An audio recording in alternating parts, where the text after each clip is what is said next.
हमारे वीडियो मसीहियों को बाइबल सिखाने के लिए और उन लोगों के लिए बनाए जाते हैं जो सच्चे परमेश्वर को ढूंढ रहे हैं।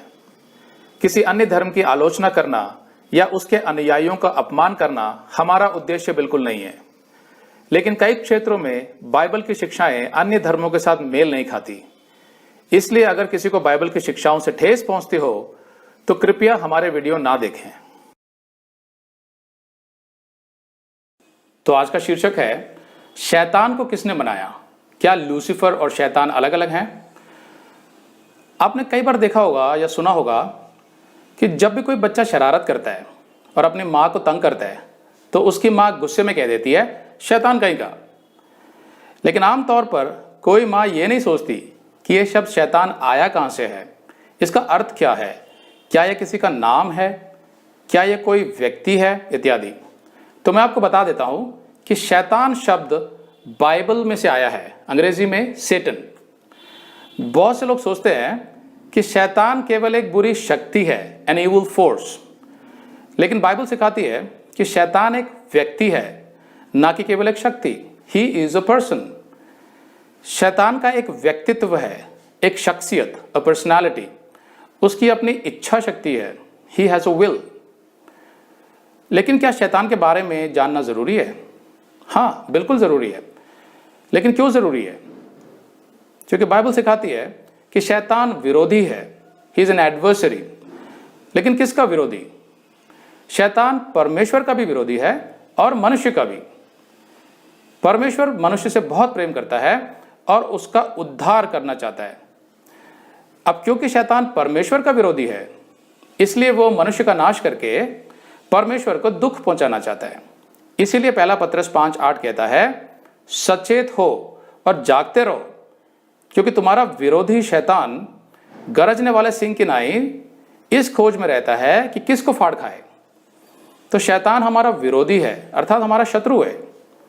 शैतान की चालों से बचकर रहने के लिए यह आवश्यक है कि हम उसके बारे में पूरी जानकारी लें। बाइबल एक ऐसी किताब है जो शैतान के बारे में हर वो बात बताती है जो मनुष्य के लिए जानना आवश्यक है। तो आइए शैतान के बारे में कुछ जरूरी बातें समझते हैं। शैतान की शुरुआत कहां से हुई?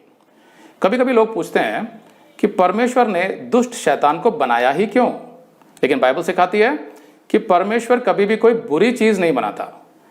पहला तीमुथियुस 4:4 कहता है, परमेश्वर की सृजी हुई हर एक वस्तु अच्छी है। यहां पर जो वस्तु शब्द है उसका अर्थ है प्राणी, जैसा इससे ऊपर की तीसरी आयत में लिखा है। अंग्रेजी बाइबल में क्रीचर लिखा है। तो बाइबल सिखाती है कि शैतान भी पहले अच्छा था, क्योंकि वो एक स्वर्गदूत था जिसे परमेश्वर ने ही सृजा था। वो भी बाकी स्वर्गदूतों की तरह स्वर्ग में रहता था परमेश्वर के साथ और उसकी आराधना करता था।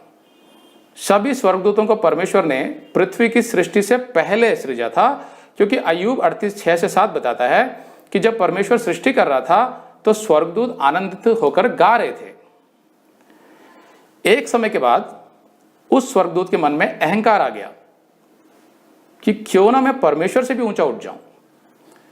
अपने घमंड में उसने स्वर्ग के 1/3 स्वर्गदूतों को अपने साथ मिला लिया और परमेश्वर से विद्रोह किया। तब परमेश्वर ने उन सबको स्वर्ग से निकाल दिया। लेकिन बाइबल सिखाती है कि आज भी शैतान को स्वर्ग में उपस्थित होना पड़ता है जब भी परमेश्वर उसे आज्ञा देता है, जैसा अय्यूब 1:6 में लिखा है। एक दिन यहोवा परमेश्वर के पुत्र मतलब स्वर्गदूत उसके सामने उपस्थित हुए और उनके बीच शैतान भी आया। तो शैतान को भी जाना पड़ता है जब बाकी स्वर्गदूत जाते हैं वहां पे। इससे आगे की आयतों में लिखा है कि शैतान यहोवा परमेश्वर से अनुमति मांगता है अय्यूब पर सताव करने के लिए। अय्यूब जो परमेश्वर का भक्त था, मतलब ये कि भले ही शैतान परमेश्वर का शत्रु है, लेकिन आज भी वो परमेश्वर के नियंत्रण में ही है। बाइबल में उत्पत्ति 3 से हम शैतान के बारे में पढ़ते हैं। जब वो सर्प बनकर आया हव्वा को बहकाने के लिए, मतलब ये कि उत्पत्ति 1 जहां परमेश्वर ने सृष्टि की और उत्पत्ति 3 जहां पर शैतान ने हव्वा को बहकाया, उसके बीच में ही कहीं शैतान और उसके स्वर्गदूतों को पृथ्वी पर गिरा दिया गया था। तो चलिए वो आयतें पढ़ते हैं जिनमें शैतान की शुरुआत के विषय में लिखा है। यहेजकेल 28:12-18 में परमेश्वर ने यहेजकेल भविष्यद्वक्ता से कहा हे मनुष्य की संतान, सोर के राजा के विषय में विलाप का गीत बनाकर उससे कहे, परमेश्वर यहोवा यूं कहता है, तू तो उत्तम से भी उत्तम है, तू बुद्धि से भरपूर और सर्वांग सुंदर है।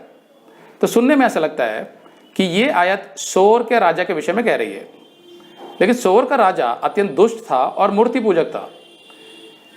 तो इससे अगली आयत से लेकर यह स्पष्ट हो जाता है कि ये सारी आयतें उसके विषय में हैं जो सोर के राजा की दुष्टता के पीछे था, अर्थात शैतान। क्योंकि अगली आयत में लिखा है, तू परमेश्वर की एदेन नाम की बारी में था। एदेन नाम की बारी अदन की वाटिका को ही कहते हैं जो उत्पत्ति में थी, द गार्डन ऑफ ईडन। तो इस आयत के आधार पर शैतान जब स्वर्गदूत था तब भी वो परमेश्वर की सुंदर वाटिका में आ जा सकता था, और बाद में विद्रोह के बाद जब वो शैतान बन गया तब भी वो अदन में मौजूद था। लेकिन सोर का राजा तो अदन में नहीं हो सकता था, क्योंकि वो तो बहुत बाद में पैदा हुआ था। तो ये आयतें शैतान के विषय में हैं। शैतान जो अदन की वाटिका में था वो ही सोर के राजा के अंदर दुष्टता का काम कर रहा था। इसलिए जो 12वीं आयत में लिखा है, तू तो उत्तम से भी उत्तम है, तू बुद्धि से भरपूर और सर्वांग सुंदर है, यह शैतान की उस अवस्था के विषय में लिखा है जब वो स्वर्ग में परमेश्वर का सृजा हुआ सबसे उत्तम स्वर्गदूत था, सबसे सुंदर, सबसे बुद्धिमान। आगे लिखा है, तेरे पास आभूषण, माणिक, पद्मराग, हीरा, फिरोजा, सुलेमानी मणि, यशब, नीलमणि, मरकद और लाल, सब भांति के मणि और सोने के पहरावे थे। तो इन सब कीमती पत्थरों से उस सुंदर स्वर्गदूत का पहनावा बना था, वस्त्र। ये वही पत्थर हैं जो इजराइल के महायाजक के सीनाबंद चपरास अर्थात ब्रेस्ट प्लेट में जड़े होते थे। इसका मतलब है कि वो बहुत ही प्रधान स्वर्गदूत था। तेरे डफ और बांसुलियां तुझी में बनाई गई थी। जिस दिन तू सिरजा गया था उस दिन वे भी तैयार की गई थी। डफ और बांसुलियां मतलब संगीत के वाद्य, म्यूजिकल इंस्ट्रूमेंट्स, उसके अंदर ही सृजे गए थे। दूसरे शब्दों में वो अद्भुत संगीतकार था और अपने संगीत से वो परमेश्वर की आराधना करता था। बाइबल सिखाती है कि संगीत परमेश्वर की आराधना के लिए बनाया गया था। लेकिन वो स्वर्गदूत जब शैतान बनकर संसार में आ गया तो उसने संगीत को भ्रष्ट कर दिया।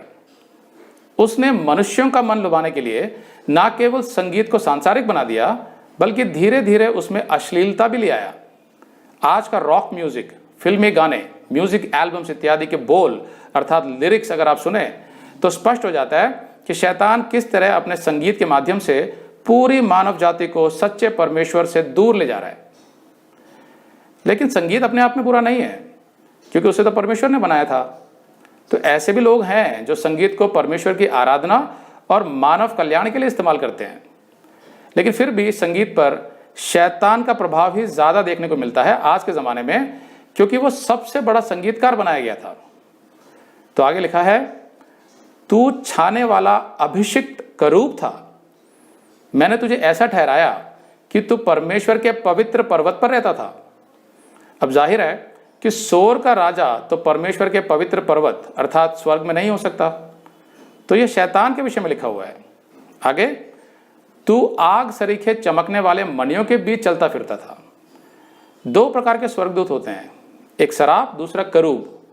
करूब 4 पंखों वाले अंदरूनी दायरे के स्वर्गदूत होते हैं जो परमेश्वर की पवित्रता की चौकसी करते हैं, इसलिए वे परमेश्वर के सबसे करीब होते हैं। तो शैतान भी ऐसा ही एक करूब था। जिस दिन से तू सिरजा गया और जिस दिन तक तुझमें कुटिलता ना पाई गई, उस समय तक तू अपनी सारी चाल चलन में निर्दोष रहा। कुटिलता मतलब कोई कमी या कोई पाप, मतलब जब तक उसमें कोई पाप नहीं पाया गया था तब तक वो बिल्कुल निर्दोष था। परंतु लेन देन की बहुतायत के कारण तू उपद्रव से भरकर पापी हो गया। ये पाप था अहंकार का, जो हम आगे यशाया 14 में पढ़ेंगे। कभी कभी लोग पूछते हैं कि स्वर्ग में पाप कहां से आया, तो उसका जवाब है कि शैतान का पाप कहीं बाहर से या किसी के बहकाने से उसमें नहीं आया था, बल्कि उसका अहंकार उसके अंदर ही पैदा हुआ था, अर्थात उसकी स्वयं की इच्छा से। मनुष्य की तरह ही परमेश्वर ने स्वर्गदूतों को भी पवित्र बनाया था और उनको भी चुनने का अधिकार अर्थात फ्री विल दिया था। चुनने के अधिकार को विस्तार से समझने के लिए आप मेरा संदेश देख सकते हैं जिसका शीर्षक है आदम पाप करेगा परमेश्वर जानता था, जिसका लिंक इसी वीडियो के नीचे है। तो अपनी बुद्धि और अपनी सुंदरता की वजह से उस स्वर्गदूत में घमंड आ गया और उसने परमेश्वर से भी ऊपर उठने की सोची। जिस घड़ी उसके अंदर परमेश्वर के प्रति विद्रोह आया उसी घड़ी वो शैतान बन गया। अंग्रेजी में सेटन अर्थात विरोधी, विपक्षी, शैतान। हालांकि बाइबल में शैतान शब्द सबसे पहली बार अय्यूब की किताब में ही देखने को मिलता है। तो इस आयत में जो लिखा है, परंतु लेन देन की बहुतायत के कारण तू उपद्रव से भरकर पापी हो गया, यहां पर यहेजकेल ने सोर के राजा और शैतान की गतिविधियों में समानता दिखाई है। तो यहां पर सोर नगर के व्यापारिक कार्यकलापों का वर्णन है।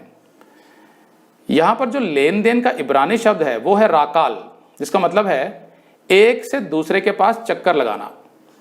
मतलब सोर का राजा अपने व्यापारिक लाभ के लिए अलग अलग देशों से संपर्क करता था, जिससे वो धनी होता गया, लेकिन साथ साथ उसका लालच और बढ़ता गया और वह अहिंसा, धोखाधड़ी, लूटमार सब कुछ करके अपना वैभव बढ़ाता गया। अपने बढ़ते हुए प्रताप और धन की वजह से उसके अंदर घमंड आ गया। तब परमेश्वर ने उससे कहा, मैंने तुझे सब देशों से ऊपर ठहराया और महिमा दी, लेकिन तुझ में अहंकार आ गया है, इसलिए मैं अब तुझे नीचे गिराऊंगा। और यही बात शैतान पर भी लागू होती है कि परमेश्वर ने उसे उत्तम से भी उत्तम बनाया और महिमा के साथ बहुतों के ऊपर ठहराया, लेकिन उसमें भी अहंकार आ गया और परमेश्वर से विद्रोह करने के उद्देश्य से उसने एक से दूसरे स्वर्गदूत से संपर्क साधकर परमेश्वर के विरुद्ध षड्यंत्र रचा। बाइबल के विद्वानों का मानना है कि शैतान ने 1/3 स्वर्गदूतों को अपने साथ मिला लिया था, जैसा प्रकाशित वाक्य 12:4 में लिखा है। इसकी वजह से परमेश्वर ने शैतान को उसके दूतों के साथ नीचे गिरा दिया। आगे इस आयत में लिखा है, इसी से मैंने तुझे अपवित्र जानकर परमेश्वर के पर्वत पर से उतारा और हे छाने वाले करूब, मैंने तुझे आग सरीखे चमकने वाले मणियों के बीच से नाश किया है। तो यहां आग सरीखे चमकने वाले मणियां संभवतः वो बाहरी घेरा है जो स्वर्ग में परमेश्वर की पवित्रता को घेरे हुए है, जिसके भीतर हर कोई प्रवेश नहीं कर सकता। लेकिन शैतान को पहले उस घेरे के अंदर परमेश्वर के एकदम करीब रहने का गौरव हासिल था, लेकिन अब परमेश्वर ने उसे वहां से हटा दिया है। आगे लिखा है, सुंदरता के कारण तेरा मन फूल उठा था और वैभव के कारण तेरी बुद्धि बिगड़ गई थी। मैंने तुझे भूमि पर पटक दिया और राजाओं के सामने तुझे रखा कि वे तुझको देखें। तो इस भाषा शैली में सोर के राजा और शैतान दोनों के विषय में मिलाकर भविष्यवाणी की गई है, जिसको दोहरी भविष्यवाणी कहते हैं, ड्यूअल प्रोफेसी। दोहरी भविष्यवाणी का इस्तेमाल बाइबल में कई जगह हुआ है, जैसे यशाया 14, यशाया 7:14 इत्यादि में।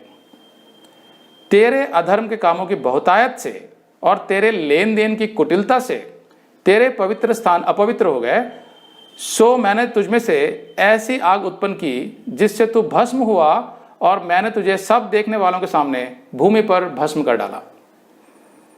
सोर के राजा के विषय में की गई ये भविष्यवाणी तो पूरी हो गई, लेकिन शैतान की अभी भी बाकी है, जो भारी क्लेश के बाद होगी। यीशु के दूसरे आगमन में जब वो सारे अविश्वासियों का नाश करके अपने 1000 साल का राज्य आरंभ करेगा, तब शैतान को बांधकर 1000 साल के लिए अथाह कुंड में डाल दिया जाएगा, जैसा प्रकाशित वाक्य 20:2-3 में लिखा है। 1000 साल के बाद शैतान को फिर से कुछ समय के लिए खोल दिया जाएगा, ताकि वे उन लोगों को जो यीशु का राज स्वीकार नहीं करेंगे, उसे राजा स्वीकार नहीं करेंगे, उनको भरमाकर यीशु के विद्रोह में खड़ा करे। तब स्वर्ग से आग उतरेगी और उन सबको भस्म कर देगी। फिर शैतान को अनंत काल के लिए नरक में डाल दिया जाएगा। तो हमने देखा कि शैतान आरंभ में एक अच्छा स्वर्गदूत था जिसमें कोई दोष नहीं था, लेकिन जब उसमें पाप आया तब वो विरोधी बन गया, अर्थात शैतान। कुछ लोग तर्क करते हैं कि ये सब मन गढ़ंत कहानियां हैं, क्योंकि यूहन्ना 8:44 में यीशु ने कहा है, वह अर्थात शैतान तो आरंभ से हत्यारा है और सत्य पर स्थिर न रहा, क्योंकि सत्य उसमें है ही नहीं। जब वह झूठ बोलता तो अपने स्वभाव ही से बोलता है, क्योंकि वह झूठा है, वरन झूठ का पिता है। तो वे कहेंगे, देखो यहां लिखा है कि शैतान तो आरंभ से हत्यारा है, फिर वो एक अच्छा स्वर्गदूत कैसे हो सकता है? बाइबल गलत है। तो इसका जवाब यह है कि अगर तुम बाइबल को गलत बता रहे हो तो फिर तुम यीशु की इस आयत पर भी क्यों विश्वास कर रहे हो? यह आयत भी तो बाइबल का ही हिस्सा है। दूसरा, यीशु ने कहा शैतान आरंभ से हत्यारा है, शैतान आरंभ से झूठ का पिता है। तो यीशु यहां शैतान की उस अवस्था का जिक्र नहीं कर रहा था जब वो सबसे उत्तम स्वर्गदूत था, बल्कि उस अवस्था का जिक्र कर रहा था जब से उस स्वर्गदूत ने परमेश्वर का विरोध किया और वो विरोधी बन गया, अर्थात शैतान। तो जब से वो स्वर्गदूत शैतान बन गया तब से ही उसमें पाप आ गया था, जिसकी वजह से उसने आदम की पत्नी हव्वा से झूठ बोला, जो पहला झूठ था, और कैन के द्वारा अपने भाई हाबिल की हत्या करवाई, जो पहली हत्या थी। इसीलिए यीशु ने कहा कि शैतान आरंभ से ही हत्यारा और झूठ का पिता है। जो झूठ उसने उत्पत्ति 3:4 में हव्वा से बोला था, वही झूठ वो आज भी सबसे कहता रहता है। वो कहता है अगर तुम परमेश्वर की आज्ञाएं नहीं भी मानोगे तो उसमें कोई नुकसान नहीं होगा, बल्कि तुम अपने आप में ईश्वर बन जाओगे और अपना जीवन अपनी मर्जी से जी सकोगे और जीवन का पूरा मजा ले पाओगे। क्या रखा है परमेश्वर के अधीन होने में? ऐसा वो कहता है। अब आगे बढ़ने से पहले मैं आपको यशाया 14 में से कुछ आयतें दिखाना चाहता हूं जो शैतान के पाप के विषय में बताती हैं। तो यहां पर भी दोहरी भविष्यवाणी का इस्तेमाल हुआ है, ड्यूअल प्रोफेसी। इन आयतों में बाबुल के दुष्ट राजा और शैतान दोनों की दुर्गत के विषय में भविष्यवाणी है। जब आप इन्हें पढ़ेंगे तो देखेंगे कि इनमें केवल बाबुल के राजा के बारे में ही नहीं कहा गया है, बल्कि उसके अंदर काम करने वाली किसी बड़ी शक्ति के विषय में बताया गया है जो शैतान है। यशाया 14:12-16 में लिखा है, हे भोर के चमकने वाले तारे, तू क्यों कर आकाश से गिर पड़ा है? तू तो जाति जाति को हरा देता था, तू अब कैसे काटकर भूमि पर गिराया गया है। तो यहां पर भोर के तारे का इब्रानी शब्द है हेलेल। लैटिन भाषा में इसे लूसीफर और अंग्रेजी अनुवादों में मॉर्निंग स्टार या डे स्टार कहते हैं। अब यहां पर भोर का तारा बाबुल के राजा के लिए भी इस्तेमाल हुआ है और शैतान के लिए भी। तो कोई यहां तर्क करेगा कि नहीं, लूसीफर और शैतान अलग अलग व्यक्ति है, शैतान लूसीफर से भी पहले था। अगर ऐसा था तो फिर शैतान को किसने बनाया? मैं पहले ही बता चुका हूं कि परमेश्वर कभी भी कुछ बुरा नहीं बनाता, इसलिए अब ध्यान से सुनिए। यहां पर जो लूसीफर शब्द है वो एक नाम नहीं है, बल्कि लूसीफर भोर के तारे का लैटिन शब्द है। लैटिन भाषा का यह शब्द लूसीफर लैटिन कवियों द्वारा शुक्र ग्रह अर्थात वीनस के लिए भी इस्तेमाल होता था, जो सबसे अधिक चमकने वाला ग्रह है। तो लूसीफर का अर्थ है प्रकाश धारण करने वाला, द लाइट बेरर, या प्रकाश लाने वाला, द लाइट ब्रिंगर। तो लूसीफर अर्थात भोर का तारा सबसे अधिक प्रकाशमान तारा है, जो सूर्योदय के समय सबसे देर तक आकाश में दिखाई देता है, द ब्राइटेस्ट स्टार। लेकिन बाइबल में भोर का तारा किस तारे को कहा गया है यह नहीं लिखा है, बल्कि भोर का तारा एक उपमा यानी मेटाफर के तौर पर इस्तेमाल किया गया है, जो बेबीलोन के राजा का वैभव और उसके प्रताप को दर्शाता है। लेकिन क्योंकि यह दोहरी भविष्यवाणी है, इसलिए यही उपमा शैतान की उस अवस्था के लिए भी इस्तेमाल किया गया है जब वो स्वर्ग में एक निर्दोष स्वर्गदूत था। तब उसका वैभव और प्रताप भी भोर के तारे या लूसीफर जैसा ही था, लेकिन लूसीफर उसका नाम नहीं था। लेकिन जब उसमें पाप आ गया तो परमेश्वर ने उसे उसके पद से गिरा दिया, ठीक वैसे ही जैसे परमेश्वर ने बाबुल के राजा को भी गिरा दिया। तो अब अगर कोई कहता है कि शैतान जब स्वर्ग में था तो वो लूसीफर था, तो इसमें कुछ गलत नहीं है, क्योंकि वो इतना ही कह रहा है कि स्वर्ग में शैतान भोर के तारे के समान चमकता था। तो यहां उसके नाम की नहीं, बल्कि उसके प्रताप और महिमा की बात हो रही है, एक उपमा के तौर पर। वैसे भी बाइबल में शैतान का कोई नाम नहीं दिया है जब वो स्वर्ग में था, इसलिए उसके वैभव यानी स्प्लेंडर या उसके पद के आधार पर उसे बुलाने में कोई हर्ज नहीं है। क्योंकि भोर का तारा सबसे प्रकाशमान तारा होता है, इसलिए यही उपमा यीशु के लिए भी इस्तेमाल की गई है। पहला पत्रस 1:19 में। कभी कभी लोग पूछते हैं क्या लूसीफर और यीशु एक ही है? नहीं, यीशु के लिए भोर का तारा इस्तेमाल किया गया है। भोर का तारा केवल एक उपमा है। यीशु के लिए लूसीफर शब्द अंग्रेजी बाइबल में नहीं है।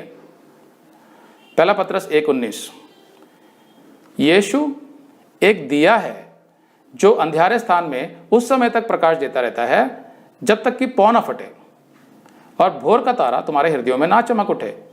तो तब तक देते रहता है। He is the light bearer, the light bringer, प्रकाश धारण करने वाला, प्रकाश लाने वाला। तो यहां भोर का तारा यीशु का नाम नहीं है, केवल उसके प्रताप और महिमा को दर्शाता है। जैसा प्रकाशित वाक्य 22:16 में यीशु ने अपने बारे में कहा, मैं दाऊद का मूल और वंश और भोर का चमकता हुआ तारा हूं। तो कुल मिलाकर निष्कर्ष यह निकलता है कि लूसीफर कोई नाम नहीं है बल्कि एक उपमा है, रूपक, मेटाफर। इसलिए लूसीफर और शैतान अलग अलग नहीं है बल्कि एक ही व्यक्ति की दो अलग अलग अवस्था है। लूसीफर या भोर का तारा स्वर्ग में और शैतान स्वर्ग से गिराए जाने के बाद। क्योंकि पहले के अंग्रेजी अनुवाद में जैसे किंग जेम्स वर्जन में यशाया 14:2 में लूसीफर का इस्तेमाल जो किया गया था वो केवल शैतान के लिए किया गया था। इसीलिए शैतान को लूसीफर के नाम से भी जाना जाने लगा आगे जाके। लेकिन यीशु के लिए हमेशा अंग्रेजी अनुवाद में मॉर्निंग स्टार, भोर का तारा इस्तेमाल किया गया है। तो आइए अब इन आयतों को पढ़ते हैं जिनसे ये तर्क और स्पष्ट हो जाता है।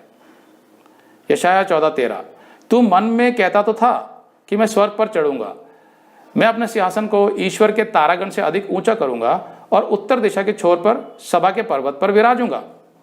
शैतान के मन में घमंड आ गया था कि वो परमेश्वर से भी ऊंचा उठ जाएगा। मैं मेघों से भी ऊंचे ऊंचे स्थानों के ऊपर चढ़ूंगा, मैं परम प्रधान के तुल्य हो जाऊंगा, अर्थात मैं परमेश्वर जैसा बन जाऊंगा। घमंड। परंतु तू अधोलोक में उस गड्ढे की तह तक उतारा जाएगा। जो तुझे देखेंगे तुझको ताकते हुए तेरे विषय में सोच सोच कर कहेंगे, क्या यह वही पुरुष है जो पृथ्वी को चैन से रहने ना देता था और राज्य राज्य में घबराहट डाल देता था।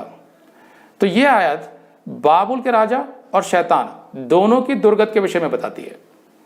शैतान का अंत देखकर लोग आश्चर्य करेंगे कि यह वही था जो पूरे संसार को भरमाता था। जैसा मैंने पहले समझाया, परमेश्वर शैतान और उसकी दुष्ट आत्माओं का न्याय पहले ही कर चुके हैं। यीशु के 1000 साल के बाद वे सदा के लिए नरक में डाल दिए जाएंगे, जैसा मत्ती 25:41 में लिखा है।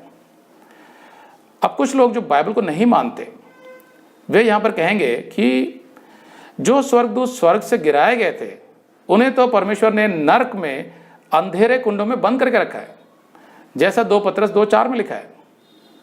क्योंकि जब परमेश्वर ने उन स्वर्गदूतों को जिन्होंने पाप किया नहीं छोड़ा पर नरक में भेजकर अंधेरे कुंडों में डाल दिया ताकि न्याय के दिन तक बंदी रहें, तो वे कहेंगे इसलिए जो दुष्ट आत्माएं पृथ्वी पर हैं वे गिराए गए स्वर्गदूत नहीं है जैसा कि तुम कहते हो, बल्कि मरे हुए लोगों की आत्माएं हैं जो भटक रही हैं।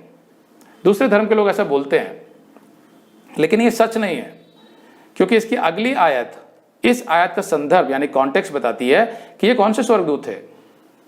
2 पत्रस 2:5, और प्रथम युग के संसार को भी ना छोड़ा परमेश्वर ने, वरन भक्तिहीन संसार पर महाजल प्रलय भेजकर धर्म के प्रचारक नूह समेत 8 व्यक्तियों को बचा लिया। तो ये दोनों आयतें उत्पत्ति 6 की घटनाओं से संबंधित हैं जो जल प्रलय और नूह के बारे में। उत्पत्ति 6:1-4 में उन गिराए गए स्वर्गदूतों के विषय में लिखा है जिन्होंने मनुष्यों की पुत्रियों के साथ शारीरिक संबंध स्थापित करके बच्चे पैदा किए, जो परमेश्वर की नजर में घृणित पाप था। तो परमेश्वर ने केवल उन स्वर्गदूतों को अंधेरे कुंडों में कैद करके रखा है जिन्हें अंत में नरक में डाल दिया जाएगा। अब उन स्वर्गदूतों ने मनुष्य की पुत्रियों के साथ संभोग कैसे किया, क्योंकि स्वर्गदूत तो आत्मिक जीव होते हैं, ये एक अलग विषय है जिसको मैं किसी और संदेश में समझाऊंगा।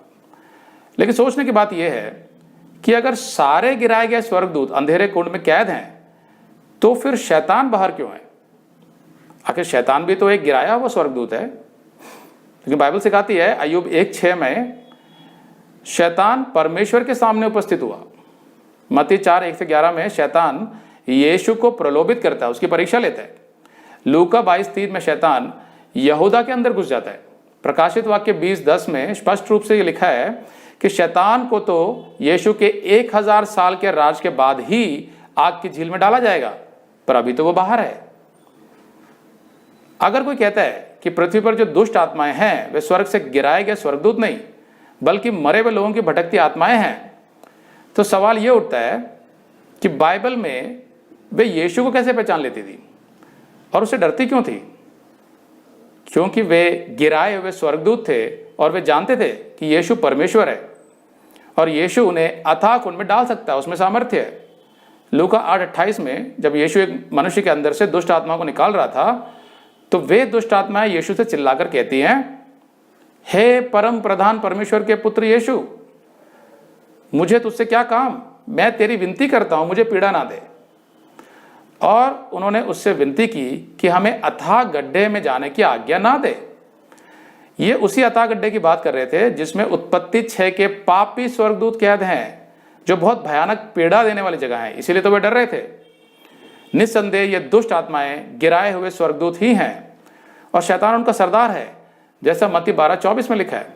तो कभी कभी ऐसा भी मेरे अनुभव में आया है कि ये दुष्ट आत्माएं किसी भी मृत व्यक्ति का नाम लेके बोलते कि मैं वो हूं, किसी के दादाजी का या किसी के पिताजी का, क्योंकि वो तो उन्होंने देखा होता है ना कि उस मनुष्य का पिता कौन था जो मर गया या दादा कौन था, तो उसी नाम से लोगों को भरमाते हैं वो लोग। तो लोग सोचते हैं कि शायद ये मेरे दादाजी की आत्मा आ गई, लेकिन बाइबल सिखाती है वो सब दुष्ट आत्माएं हैं और वो सब स्वर्गदूत थे स्वर्ग में, उनके अंदर सामर्थ्य है, शक्ति है रूप धारण करने की, झूठ बोलने की और लोगों को भरमाने की। तो वे दुष्ट आत्माएं हैं, मरी हुई आत्माएं नहीं है वो। अब कुछ लोग यहां पर यह भी कहते हैं कि उत्पत्ति 3 में शैतान का कोई जिक्र नहीं है। जिसने हवा को बहकाया था वो तो केवल एक सांप था जो संभवतः बात कर सकता था, उसमें बात करने की क्षमता थी, लेकिन वो शैतान तो नहीं था। लेकिन बाइबल में लिखी दूसरी आयतों से स्पष्ट हो जाता है कि वो शैतान ही था जो सर्प का रूप धारण करके आया था, क्योंकि स्वर्गदूतों में रूप धारण करने की क्षमता होती है। प्रकाशित वाक्य 12:9 उसमें लिखा है, और वह बड़ा अजगर अर्थात वही पुराना सांप जो इब्लिस और शैतान कहलाता है और सारे संसार का भरमाने वाला है, पृथ्वी पर गिरा दिया गया और उसके दूत उसके साथ गिरा दिए गए। तो यहां उत्पत्ति का पुराना सांप ही शैतान है। प्रकाशित वाक्य 22:2, और उसने उस अजगर अर्थात पुराने सांप को जो इब्लिस और शैतान है पकड़ के 1000 वर्ष के लिए बांध दिया। तो बाइबल बार बार पुराने सांप को शैतान से जोड़ती है। उत्पत्ति का पुराना सांप। बाइबल में शैतान के कई नाम हैं, जैसे अपुल्योन, बलियाल, अजगर, ड्रैगन, शत्रु, जगत का सरदार, सर्प, परखने वाला, संसार का ईश्वर, दुष्ट इत्यादि। इस संसार में शैतान के बहुत से रूप भी हैं, और जो मनुष्य परमेश्वर के वचन बाइबल में नहीं पढ़ रहा होता वो शैतान को पहचान नहीं पाता और अक्सर उसके जाल में फंस जाता है। शैतान की सबसे बड़ी चाल तो यह है कि उसने संसार को इतना उलझा कर रखा है, धर्मों में, बिजनेस में, नौकरी में, फोन इंटरनेट पे, वीडियो गेम्स में, शादी ब्याह में, मनोरंजन में, टीवी और फिल्मों में, पार्टियों में, कि मनुष्य के पास अब परमेश्वर के लिए बिल्कुल समय नहीं है। दूसरे कुरिन्थियों का 4:4 कहता है, और उन अविश्वासियों के लिए जिनकी बुद्धि को इस संसार के ईश्वर ने अंधी कर दी है, ताकि मसीह जो परमेश्वर का प्रतिरूप है उसके तेजोमय सुसमाचार का प्रकाश उन पर ना चमके। बाइबल में शैतान और यीशु दोनों उत्पत्ति से लेकर प्रकाशित वाक्य तक हैं। मतलब ये कि मानव जाति की शुरुआत से ही शैतान मनुष्य का नाश करके उसे अपने साथ नरक ले जाना चाहता है, लेकिन यीशु हर मनुष्य का उद्धार करके उसे स्वर्ग ले जाना चाहता है, क्योंकि इसीलिए तो वो आया था 2000 साल पहले और क्रॉस पर अपना बलिदान दिया। आपको किसकी आवाज सुननी है ये फैसला तो आपको करना है। तो ये थी शैतान की पूरी कहानी, आरंभ से लेकर उसके विनाश तक की। आमीन।